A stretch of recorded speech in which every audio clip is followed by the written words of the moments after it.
All right, guys, welcome back to video 4 of my video series. This is how satisfied customers are the bare minimum.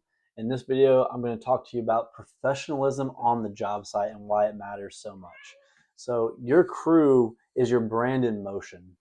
Whether you realize it or not, every job site is a live brand experience, and it can make or break the whole thing for the customer. And again, a lot of times, especially in home services, we think if we show up and we do a great job, we fix the electrical, we do the plumbing, we redo the roof, we install the concrete or put down a coating, or we whatever it is that we do, whatever it is that your service is, we think if we go in and we just do it, that's they're going to be happy. That's not always the case, even when you do a good job. And so here's some examples of that. I'm going to talk about a few things with you guys here in a moment, but one of the ones that sticks out is like, you know, we've shown up to job sites in the past when we still had our business, and we'd show up and they'd have another contractor there working, and we'd hear things like, yeah, well, I mean, the work's beautiful, and we'd even acknowledge, wow, like that's such a great patio, or it's such a great this or that, and like, yeah, it's really nice, like the work's been great, but they're super messy, they're throwing cigarettes in our yard, they leave their trash everywhere, they show up late. And so your great work is being watered down by your professionalism and your actions and how you conduct a job site and how you handle yourself or your crew handles themselves when they're there. And so we think that all that matters is the work, but that's not all that matters, because even great, excellent, outstanding work can be tainted by a bad experience on how we conduct ourselves or what we do while we're doing the work, or how our people act, or different things they can do on a job site. And so all those things really do matter, and it all plays a part into not just are they happy, not just are they satisfied, but are they going to turn into someone who's going to leave you an excellent review, share your stuff online, comment on your stuff, refer you out to other people, and help you get more business, and be someone that if a customer wants to reach out and talk to a past client, do you have clients that you can send them to? Can you send them to pretty much any client you want? All that stuff starts to add up.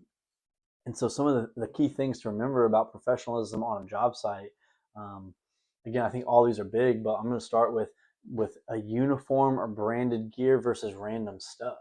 If you have a crew of 2 or 3 show up, and one's in camo shorts and a neon green shirt, and the other one's in khaki shorts and a neon orange shirt, and they all have different companies and different stuff on them, and their pants are all ripped up, and they have a cigarette tucked in their ear, and dip in their lip, and all these different things. Like, how does that look?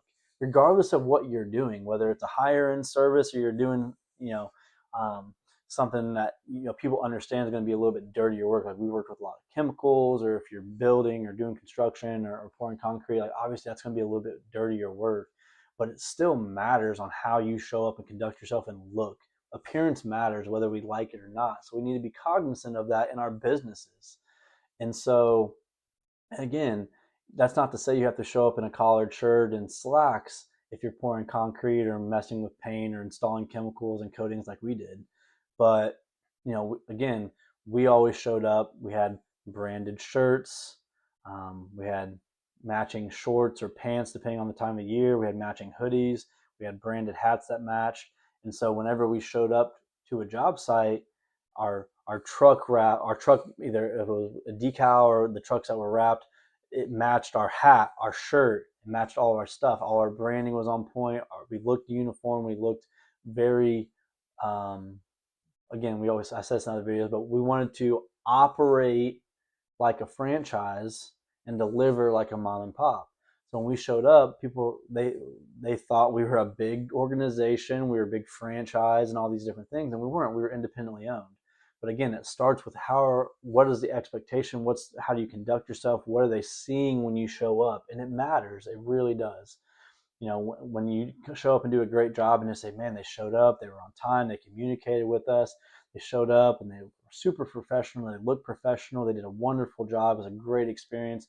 If you're going to even think about doing it, look no further. These are the people you have to work with, as opposed to, yeah, this is who we had did. They did it for us. That's who we have do the work for us. They showed up. we thought they were going to show up at 9. They showed up a little late. We didn't know. They didn't let us know that they hit traffic or got stuck in an accident. And then they showed up, and man, they do good work, but they're a little rough around the edges. They showed up. They were all mismatched, holey clothes. Spitting in our yard because they had a dip in. They were smoking cigarettes and throwing the butts in our yard. They do good work, but just be prepared for that stuff if you even want to use them. Like, you're gonna have to go behind them and clean up. They're gonna leave a big mess and leave trash all over the place. You know, they say it's gonna take 3 days and it takes 2 weeks, and your front of your house or around where they're working is gonna look like garbage the whole time they're there. They're not cleaning up anything when they leave each day. What are you going to do? Who are you going to go with? And so, again, all of that stuff matters whether we realize it or not. And like I said earlier, your crew is your brand in motion. So every job site is a live brand experience that can build your brand or tear your brand down with those individuals. And so how are we doing that? And again, you don't have to go out and spend crazy money. Like, you can do, we had dye supplement shirts. They were very nice. They were long sleeve to keep chemicals off of us. All of our designs and everything were printed right into the material. They were very nice dry fit shirts that were good for being outside when it's hot and working. But even if you just get cotton shirts with the logo printed on the chest and everyone wears those, that's fine. It's about, do you look uniform? Are you wearing matching things? And I really do think it's important even to have matching colors. So, like, it's not like khaki gray or black. It's like, hey, we all wear black pants. We all wear khaki pants, and making that a very uniform thing to where everyone's matching and everyone looks put together and you have that same experience every single time. It goes a long way. Something else that we saw a lot on job sites, especially when we were working on job sites with other contractors, it's what kind of language is being used, what kind of music's being played.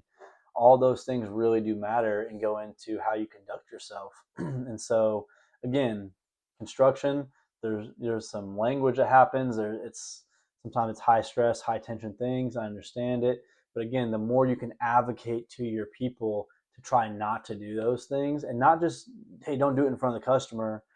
Just let's try not to do it in general. And again, slips are going to happen. Stuff's going to happen. We're all human. We're all going to fall short and make mistakes, right? And that's okay. And if we ever do, sometimes you got to eat it and you got to own it with a customer. And that's big too, is having the integrity and the character to own up to things when mistakes do happen and just making it right. That goes a long way. But again, are you playing music that is cursing every other word and it just doesn't sound good? Are you, if you are, and that's what you guys want to listen to, maybe they need to pop headphones in or pick something else that is going to be acceptable and more professional sounding. Trying to conduct yourself and use language that's appropriate for a job site. Even if the customer is willing or talks a certain way or conducts himself a certain way, you need to have a standard within your own company that elevates you in every scenario, regardless of what other contractors are doing or what even the customer does. You need to set that standard and that culture within your organization that's going to maintain that for you, so you can always be building your brand in a positive light. Cleanliness. So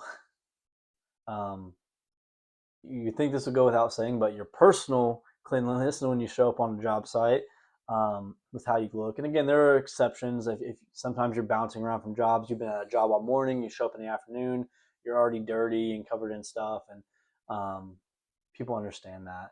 And again, we've had to do that too. So we always say, hey, we're really sorry that we're all like sweaty and nasty. We just came from another job site. People are cool with it. They normally appreciate that you've taken the time to run an estimate last minute or whatever you have to do.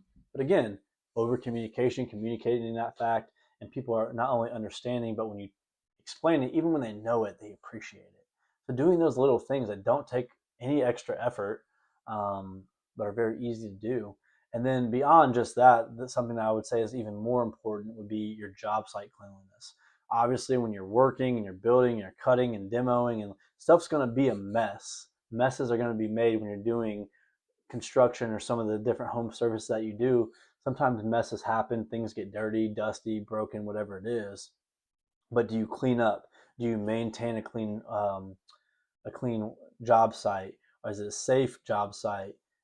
When you go to lunch, like we used to do this, and again, a lot of people think it's a waste of time, but when we would get done and go to lunch and have to let stuff dry or wait on things to be able to move on to our next step of our process that we did, we would pick up cords, wrap hoses, clean up the trash, and get it, condensed into a single bag, put stuff back on the trailer, put stuff away, and some stuff we would leave out, like generators and vacuum and stuff. We would leave those out, but orderly and put together in a neat way.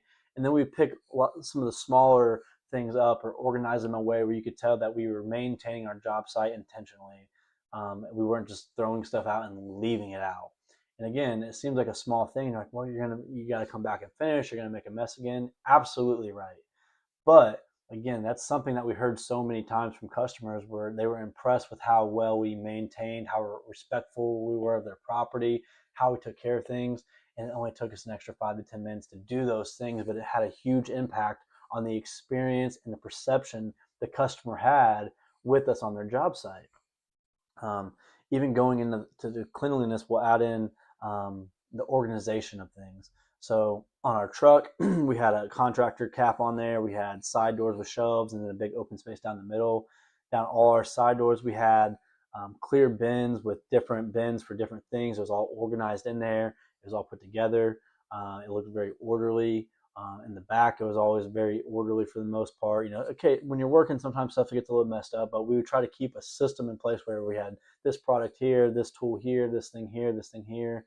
On the trailer, we had racks for our cords, stuff, places for our hoses, places for our grinders, a spot for the big vacuum, the generator where it got strapped in, a spot for our specific work shoes that we had to have, our different tools, our chemicals. We had spots and it was all organized. So when we drop a trailer open, or open up the side doors, like we would get comments on how clean, how orderly, how neat it was, and people would be super impressed because they're used to just seeing stuff thrown in there, and you open it up and it looks like a tornado or a bomb went off. And again, it doesn't take long. It actually makes things quicker because you can find things easier. You can load and unload a lot easier that way. When you're dealing with time-sensitive things like we did with chemicals, you can get to things quickly if you ever need to hop off and go get something. But also, it just looks good. It's the appearance. And again, some people think that it's just the work that matters, but the appearance goes a long way and it's so crucial. And when you can do those little things, again, it enhances the experience of your brand. And you may think it doesn't matter, but I promise you, from our own experience with our businesses and the businesses that we work with, these things go a long way. And these are also complaints that you commonly hear about other people in the home services when they're not doing these things. So when you can take the things that you hear grumbles about from customers because of other contractors, you can clean those up and make those key points where they're impressed with you. It's a very little effort thing for a very high reward experience that you can add to throughout the entire process. It goes a long way. Respecting their property, paying attention to what you're doing, where you're placing things. Are you messing things up? Are you messing up their plants or their grass or different objects or sculptures they have out? Like, are you being mindful, intentional, and caring about their property and taking care of it? Are you leaving it better than when you found it? You know, again, yes, we went and did the job that we were doing, but when we were done, we were cleaning up, we were blowing, like, oh, you don't have to do about that. No, we blew off their driveway, we blew off their walkways, we blow off anything that was messed up, we cleaned stuff up, set things back up properly. And when we left, not only was it better because of the work we did, but we tried to leave the surrounding area better than we found it. And so again, 5, 10, 15 extra minutes, but it goes a long way. And you may think it's a waste of time, but I promise you there's an ROI to that. And some of it is tangible and some of it's intangible that you don't always see, but it makes such a huge difference that it's not even something you should do. You need to do it. You have to do it because you will see the impacts as you start to implement these things over 3, 6, 9 months, 12 months, and then even long term. Once you get into years of doing it, you see the compound effect of these things when you put them into motion. And so you have to do it. And something else to keep in mind, homeowners are watching even when you think they're not. They'll peek through blinds, they'll peek through windows, they'll be in their backyard kind of watching to see what you're doing. Lots of people have cameras.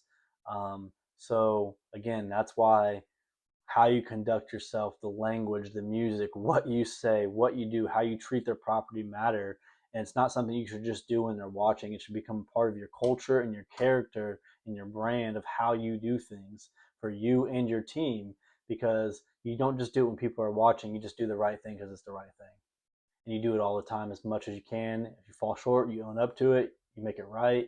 But you try to do the best you can all the time and just do the right thing because it's the right thing, regardless of if you think someone's watching or not. Because one, that's just the way you should conduct yourself and it'll pay off long term. And two, you never know who's watching. You never know if there's a camera on the side of the house or in the garage or on the back patio or somewhere tucked away that you don't see it. And all it takes is you to say the wrong thing, do the wrong thing, or treat something the wrong way, and it can really hurt your reputation or your brand, especially if they have it recorded and they blast you online and it goes viral, which, again, you may think that won't happen to me. I know people it's happened to. It's tough. And so it matters. It matters so much. So I want to leave you with this this is video 4, professionalism on the job site. And just remember that even great work can be overshadowed by a bad experience. So when you start implementing the things we just talked about, it goes such a long way. So in the next video, video 5, we're going to talk about why good jobs don't automatically create referrals. So we're going to talk a little bit more about that on the next one. Till then,